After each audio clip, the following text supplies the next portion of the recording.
Well, hey, North Tarrant, how are you doing today?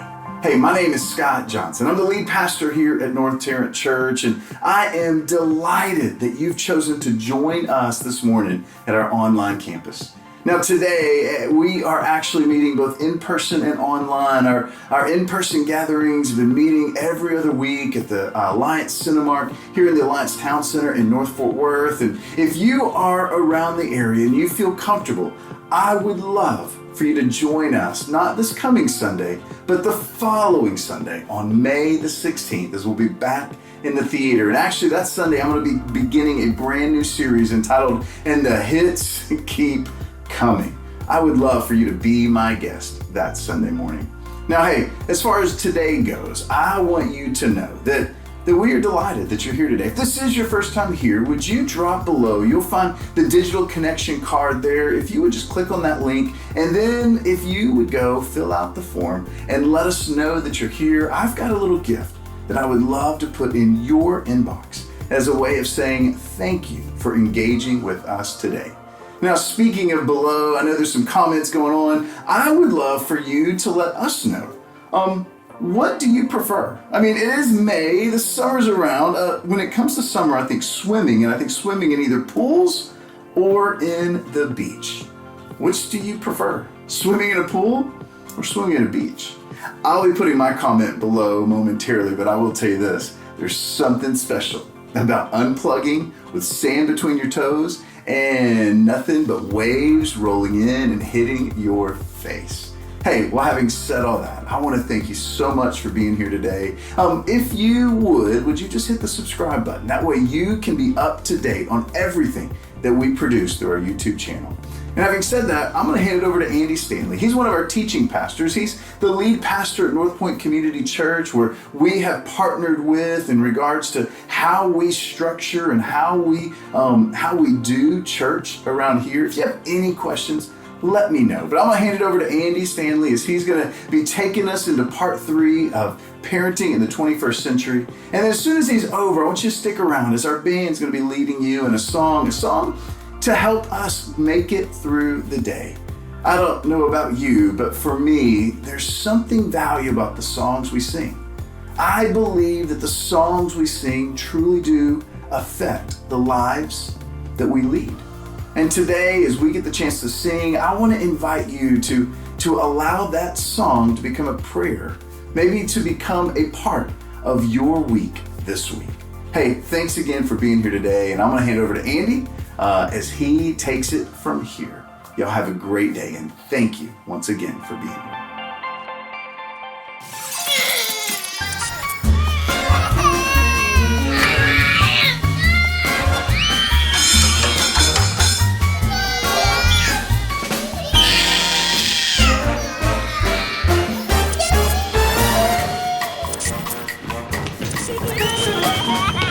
Jesus, as we said last time, Jesus and the authors of the New Testament provide us with a foundation and applications for being great parents. And while Jesus never talked about parenting directly, he actually laid the foundation for New Testament parenting when he laid the foundation for New Testament behavior. He laid the foundation for New Testament behavior when he issued his new covenant command. He called it his new command. A new command I give you, and here it was, to love others as Jesus or as he loved us. So the way forward for us parents is actually embedded in that one big all-encompassing command. I use the term embedded because the implications for parenting are not necessarily apparent. After all, Jesus wasn't talking specifically to parents when he commanded us to love as he loved. Fortunately, as we said last time, the Apostle Paul would come along and he would give us some handles. He would give us some love handles. Essentially, he would explain what it looks like to love. He would explain what it looks like to apply the Jesus brand of love in the real world. He would basically say, here's how love behaves. Here's how love behaves under pressure. Here's how love behaves at home. Now, in my opinion, Paul's most famous explanation of what the Jesus brand of love looks like and behaves like is actually found in his letter to Christians living in Corinth, and we call it the letter of 1 Corinthians. And last week, we began our journey through Paul's application list, but if you were with us last time, you'll remember we only got 3 words in. Love is patient. We got stuck there because, well, let's face it, oftentimes parenting falls apart right there with patience, right? But Paul has a lot more to say in this chapter that pertains directly to parenting. So here we go. Love is patient. Up next, love is kind. Now, the term kind sounds a little soft. It might even sound weak, but kindness is actually an expression of strength. In fact, unkindness is weakness. Unkindness actually demonstrates a lack of self-control. If you are unkind, you have lost control of yourself. Something else is controlling you. Unkindness demonstrates a lack of self-awareness. Unkind people, they don't even know they're unkind. I've shared this definition with you before, but honestly, I think it's more relevant in a discussion on parenting than anywhere else. Kindness, this is so important. Kindness is choosing to loan someone your strength rather than reminding them of their weakness. It's loaning someone your strength rather than reminding them of their weakness. Now, parents, here's the thing. Your children already know where and when they failed. They do not need to be reminded, especially by you. Mom, your words weigh 100 pounds. And Dad, our words, they weigh 500 pounds. And I'm not sure why, but they just do. So, loan your children your strength and let the world remind them of their weakness. Let the world remind them of their shortcomings. Like you, they wake up every single day wondering if they measure up, if they've got what it takes. Every day the world they live in makes them doubt themselves. When they fail, when they fall short, when they don't measure up, when they mess up, find a way, this is so important, find a way to side with them, not against them. Loan them your strength. When I got my first traffic ticket, I was 16 years old, and I was driving home from school in my mom's beige 4-door Catalina, a spectacularly unimpressive vehicle. And when I got the ticket, of course, I was so afraid to tell my dad. And when I told him, he certainly wasn't happy, but he did not remind me of what I already knew. Instead, and he didn't have this terminology, but instead he loaned me his strength. It's why I still remember this story. He didn't bail me out. If he had bailed me out, that would have been a reminder of my weakness. Hey, give me that ticket, son. I'll find out what you need to do. Implication being, Andy, you can't do anything right, including figure out how to handle a traffic ticket. Instead, he took the posture that I've tried to take with my kids. Essentially, his posture was this: oh no, oh no. Oh no. In fact, this is a great habit to get into whenever your kids get into trouble. Just, oh no, that's too bad. I'm so sorry you got a ticket. I held out the ticket and he didn't even take it out of my hand. He asked, so what's next? And of course, I didn't know. And he said, well, turn it over on the back. There's some instructions. And then he just left it to me to figure it out.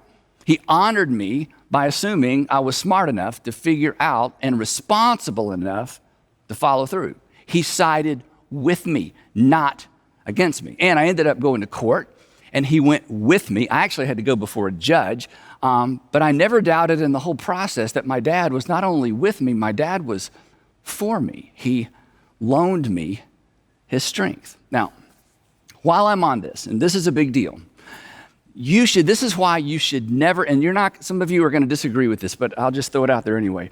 This is why you should never announce a punishment ahead of time to your children. This is such a big deal.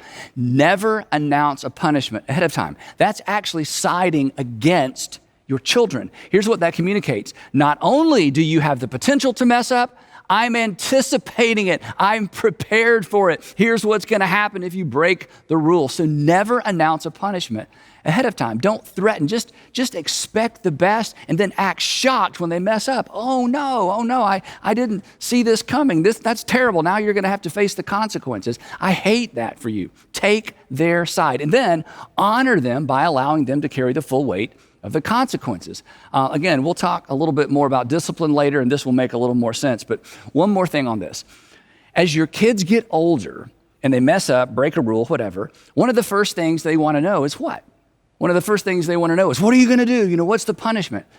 Act unprepared. Say, I don't know. I am so surprised by this behavior. I just never thought you would, whatever it is they did, and leave them hanging. Now, when they're young, you got to be swift. You got to connect the dots. But once they're older, drag it out. And again, this will make more sense in just a few minutes. The point here is simply this: side with them before you discipline them, because this is what God did for you. Think about it. If you're a Christian, a Jesus follower, while you were still a sinner, God said, what? You're a sinner? No. While you were still a sinner, Christ sided with you. He died for you. He loaned you his strength. He did for you what you could not do for yourself. So, quick question before we move on. What is your go-to response? What is your go-to response to weakness in your children? Think about this. What is your natural reaction? What is it you say? How do you respond? What is your go-to response when you sense weakness or failure in your children? Do you side with them? Or more specifically, do they feel as if you side with them? Or do you side and move against them? Love is patient. Love is kind. Moving on. Here's what Paul says next. Love does not envy. Love does not boast. And love is not proud. The reason I put these three together is because they communicate one very, very important idea, especially when it comes to parenting. Love allows the other person to shine. Love isn't threatened by someone else's success. Love fully celebrates. But here's something to consider. Here's what gets in the way of that with families. If you don't feel good about yourself, if you don't feel good about something about yourself, it is hard to let others feel good about themselves. If you don't feel good about yourself, it is very difficult to let others shine. It's very difficult to celebrate others. It's very difficult to allow others to feel good about themselves. You will find it hard to allow your children to feel good about themselves. And when I say that, you think, Andy, absolutely not. But I want you to think about this. If this is true of you, you will have a difficult time celebrating their successes without pointing out something they could have done better, should have done better, and should consider next time. And if that is your habit, if every time they succeed, every time they get an award, every time they just do anything good, you find yourself going right into coaching mode instead of being able to stand back and just celebrate their success, mom, dad, you need to look in the mirror. And I'll tell you where the other dynamic where this plays out is in the area of sarcasm. There is no place for sarcasm between a parent and a child. And generally, it's the parent that starts it, right? And this is true regardless of the age of your children. Just eliminate it. And here's why. Your words weigh too much. They cut too deep. And sarcasm is at best for peers, but you and your children are not peers. And here's the thing, especially dads, you'll always win the sarcasm contest. And love never tries to win. Besides, your sarcasm, it may actually be a reflection of your own insecurity. I was just kidding, I was just playing. Okay, those phrases are a waste of breath. The damage is done. It's unkind. Moving on. Now, the next term that the Apostle Paul introduces early on became and continues to be a centerpiece in our home. You'll find this next term at the center of every mutually satisfying relationship. When a family or a community or a company or a country embraces this one dynamic concept, honestly, it eliminates the need for countless rules, laws, and regulations. It's why we only had 2 standard rules in our home, and it's why honor mom was at the top of the list. Paul states it in the negative. Here's what he writes. He says, love does not dishonor others. Love does not dishonor others. Honor. In the families that Sandra and I were most impressed with, there was a culture of mutual respect.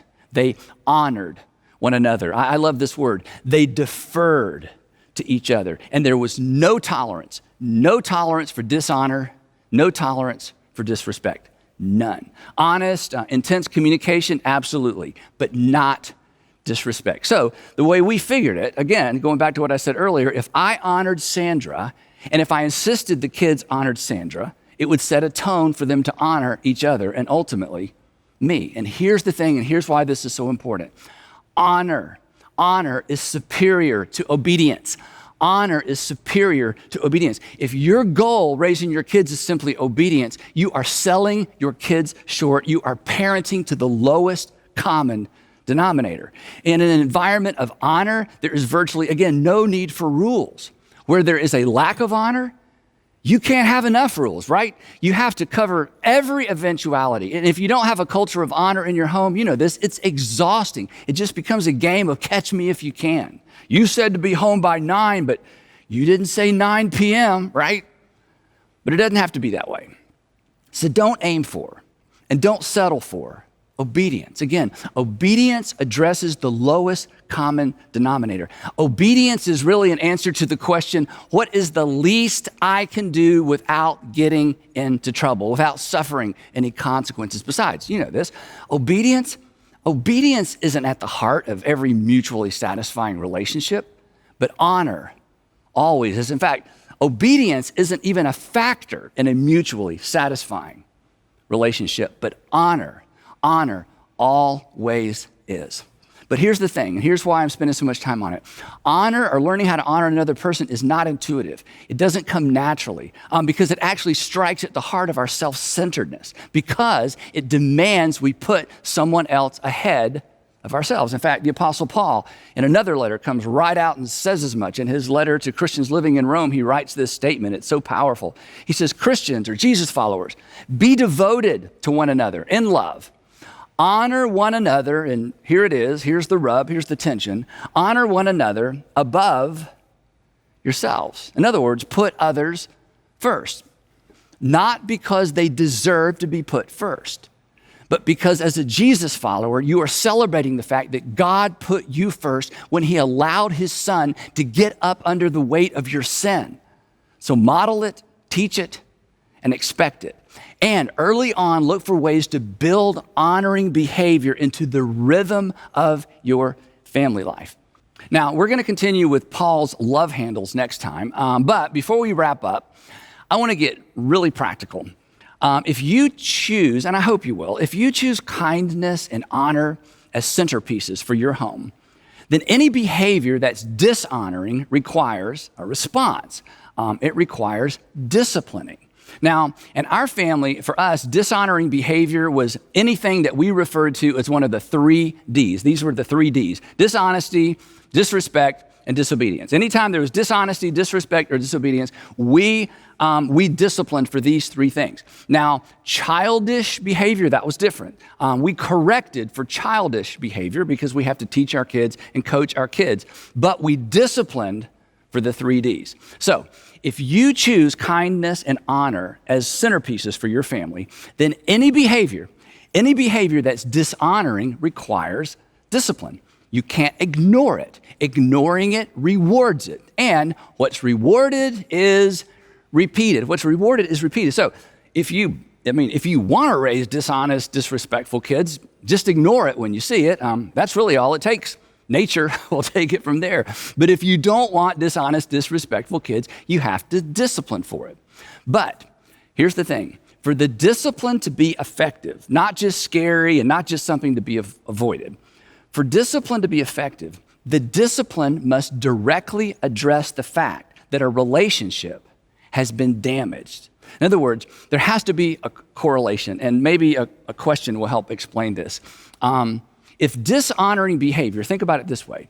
If dishonoring behavior breaks or undermines a relationship, remember lying, I don't want you to lie because lying breaks the relationship. If dishonoring behavior breaks or undermines a relationship, what should the goal of your discipline be? I want you to think about this.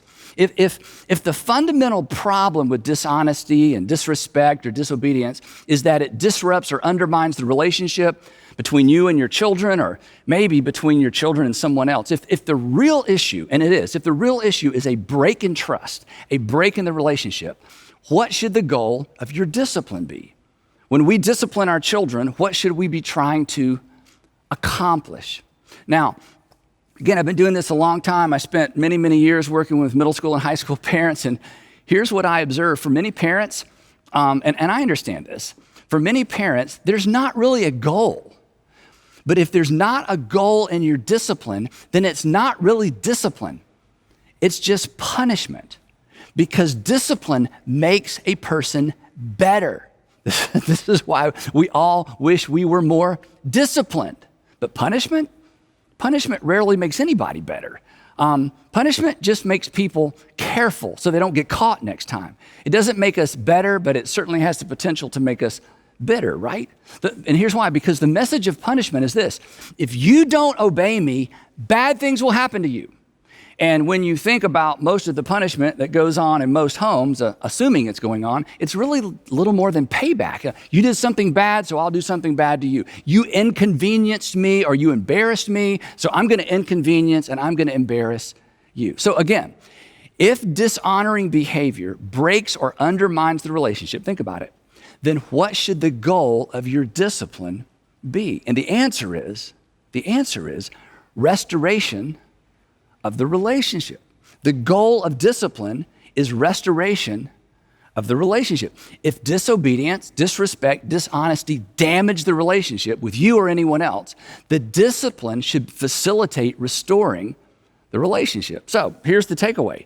Discipline your children in the direction of relationship restoration. And the sooner you start, the better, because relationship restoration is something that must be taught. We don't come into the world understanding how to do this. And in fact, let's face it, you know some adults who've never figured this out. Perhaps you've never figured this out. If you've ever said, I don't know why you're still upset. I said I was sorry. If you have ever said this or anything like this, perhaps you've never learned the art of restoring a relationship. I don't know why you're still upset. I said I was sorry. You know what the implication is? The implication is, doesn't saying sorry restore the relationship? I mean, doesn't saying sorry get us back to where we were before? No. In fact, in some cases, simply saying you're sorry is insulting. It communicates, something must be wrong with you if you're still not okay after I said I was sorry. Now, the fact that so many parents don't understand this explains, honestly, I think why so many parents are so ineffective with their discipline. They punish. It's just a standalone event. There's no goal and there's no lasting outcome, and nobody is better and nobody is better off. And I think, too, it's why there's such little creativity in parental discipline. Parents just take things away. Maybe this is your habit. They put their kids in timeout. When they're older, they just put them on restriction and ground them. None of which has anything to do with restoring a broken relationship. Jimmy mouthed off to me, so I took his PlayStation away for a week. Really? Well, how's the relationship going? Well, he hates me. Taking stuff away should be a last resort, because nobody learns anything. They just try harder not to get caught next time. Now, if you're tracking along with me, you may be thinking, and I hope you're thinking, okay, Andy, I get it, but how? What does it look like? What do I do? And I'm going to give you 2 examples in a minute. But here's the thing. You are smart enough to figure this out. Once you recognize, and this is so important, this is important in your marriage, this is important raising your kids, this is important for your kids to understand, this is important in every relationship. At the heart of every transgression is a damaged relationship. At the heart of every transgression, I know this is kind of, a big, somewhat of a Bible word. At the heart of any act of dishonesty or disrespect, at the heart of every transgression, something hasn't just happened. At the heart, at the epicenter of what happened is a damaged relationship. Consequently, the discipline must in some way restore the relationship. Otherwise, it's not discipline. It's just behavior modification. If it involves someone outside your family, the relationship may never be completely restored because the other party may not be interested in having a relationship with you or your kids. But even in a situation like that, you still need to coach your kids in the art. It is an art of building a relational bridge, especially if they participated in tearing it down to begin with. Now, This really is not as difficult as it may seem. In fact, as soon as your kids could talk, you probably taught them to apologize. I mean, I certainly hope so. An apology is part of relationship restoration. Here's a little tip on apologies. Require your children to apologize in complete sentences. Sorry is not a complete sentence. Sorry is a sorry excuse for an apology. They've got to own it, so they need a pronoun. I'm sorry. I said this so many times to our kids growing up, especially when I forced them to apologize to each other. All right, tell her you're sorry. Sorry, no, we need a pronoun. I'm sorry. You've got to own it. And of course, you look them right in the eye. I bet you've taught your kids that. But here's the thing. Our kids need to understand, and regardless of how old your kids are, they need to understand that when they're dishonest or disrespectful, they've taken something away from the other person.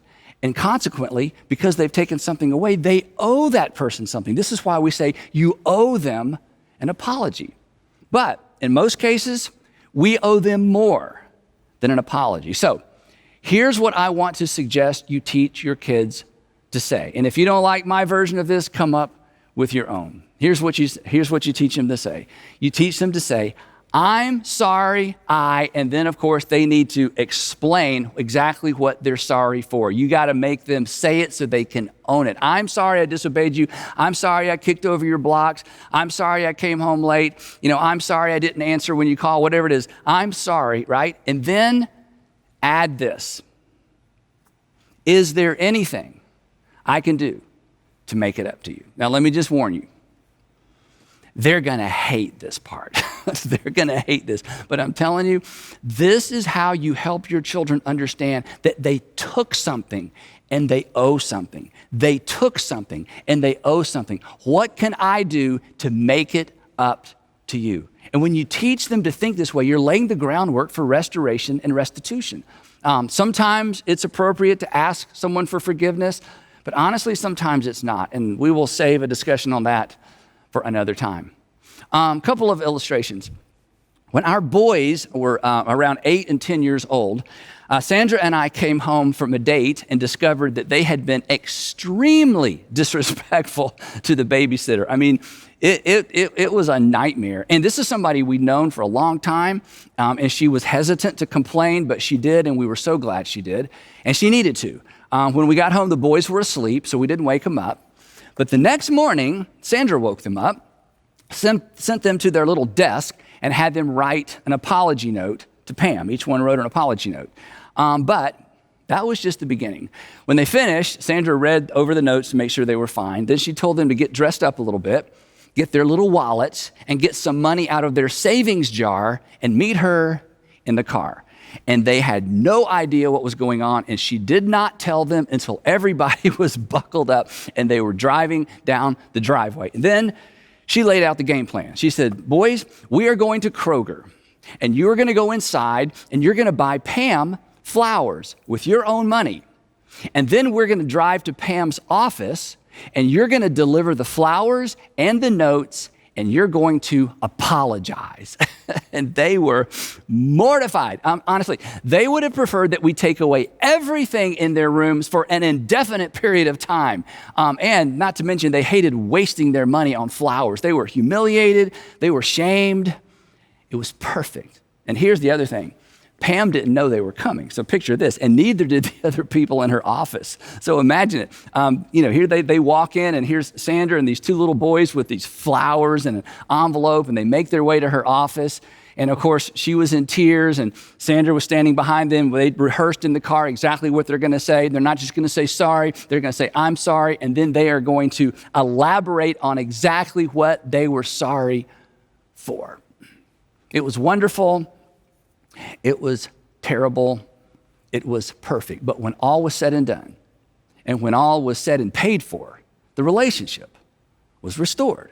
Sandra disciplined them in the direction of relationship restoration. Now, granted, because I know what some of you moms are thinking, that took a lot of time. Of course it did. It was time consuming.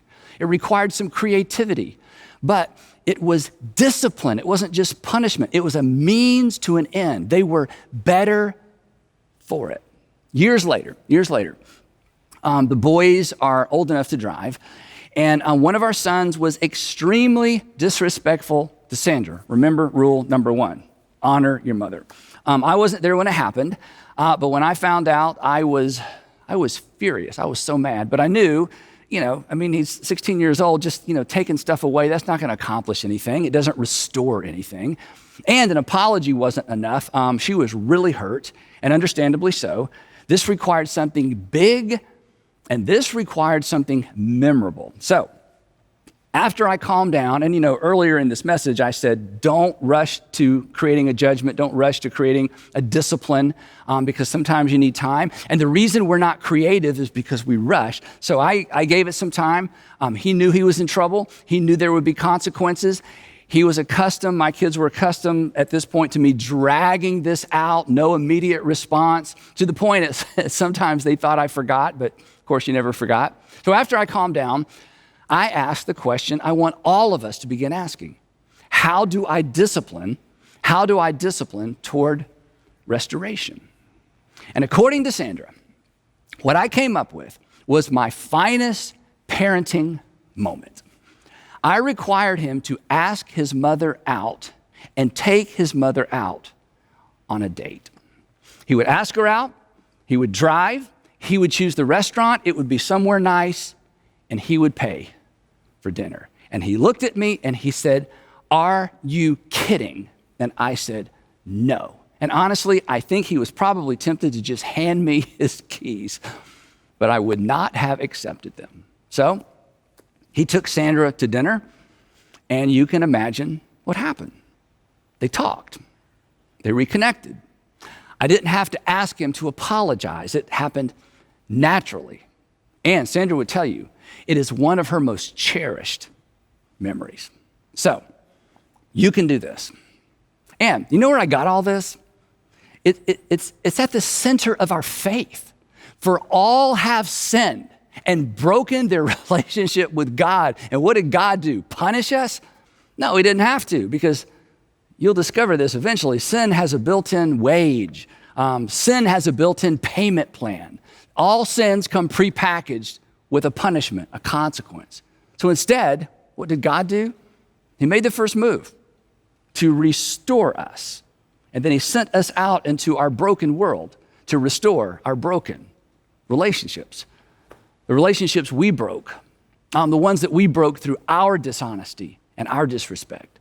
The relationships we damaged through our impatience and our unkindness, our dishonoring responses and behavior.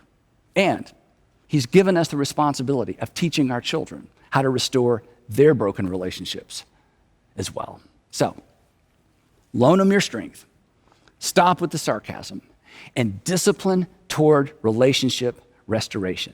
That's good parenting, and that's what your Heavenly Father did for you. And we will pick it up right there next time in part 4 of Parenting in the 21st Century. My name's Ellie Brooker, and I'm a junior at Burville High School. Life before I was exposed to God was rough, to say the least. My freshman year of high school holds more good memories than the rest of my life put together. I joined marching band, I made amazing new friends, and I learned more about myself and about the world than I ever could have imagined. My one regret is that I couldn't see through the fog to truly experience any of that. Because throughout all of those experiences, I wanted to die. Not because I wanted to experience death or because I wanted to abandon my ambitions or my friends or everything else that I loved, but because it seemed like the only option. The only thing I got out of those experiences at the time was a short-lived emotional high. The rest of the time, I was being beaten down by anxiety, depression, low self-worth, and mostly myself. And then my mother's coworker, Miss Elisa, ordered a box of Girl Scout cookies. And that required me going to one of the services at North Tarrant to meet her there to deliver them. Someone escorted me to transit, and that's where I met a lot of my friends who are now in the Student Impact. I was definitely skeptical at first. The idea that this all-encompassing, omniscient being could like love someone who couldn't even love themselves. It was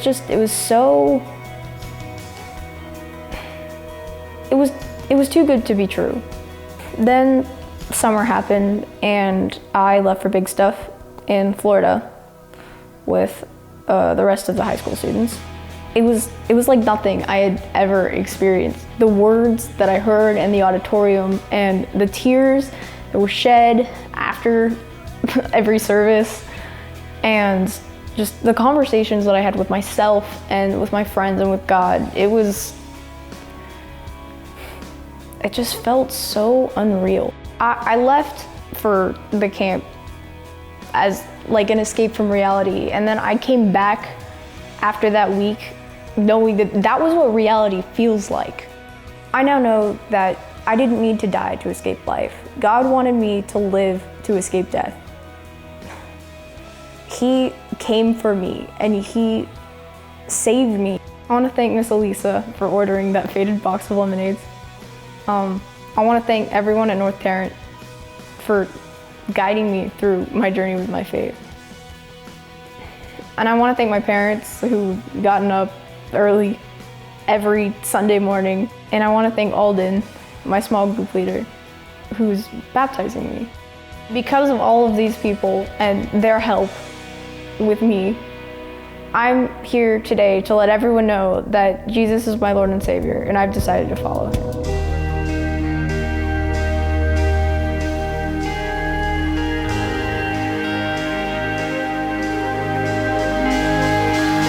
I am weary from the weight crashing over every day. God of mercy, please come rescue.